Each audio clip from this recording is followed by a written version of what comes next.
మీరు తినంగానే మోషన్కి వెళ్తున్నారా? అయితే అది ఐబిఎస్ కావచ్చు. ఐబిఎస్ అనేది ఒక ఫంక్షనల్ డిజార్డర్.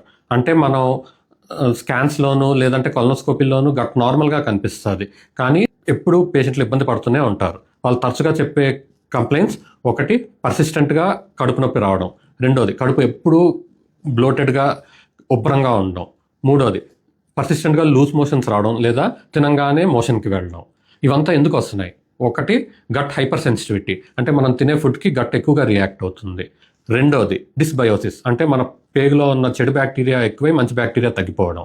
మూడోది గట్ ఇన్ఫ్లమేషన్, మనం వాడే యాంటీబయాటిక్స్ వల్ల ఫుడ్ వల్ల గట్ ఇన్ఫ్లేమ్డ్గా తయారవుతుంది. సో దీనికి మనం ఏం చేయాలి? ఒకటి ప్రోబయోటిక్స్ వాడడం, రెండు ఫుడ్ డైరీ మెయింటైన్ చేయడం. పర్టికులర్ ఫుడ్కి చాలామందికి ఎక్కువగా గట్ రియాక్ట్ అవుతూ ఉంటుంది, అవేంటో తెలుసుకుని అవి అవాయిడ్ చేయాలి. మూడోది స్ట్రెస్ తగ్గించుకోవడం. నాలుగోది లో ఫాడ్మాప్ డైట్ తీసుకోవడం. అదేంటో తెలుసుకోవాలనుకుంటున్నారా? అయితే డిఎం చేయండి.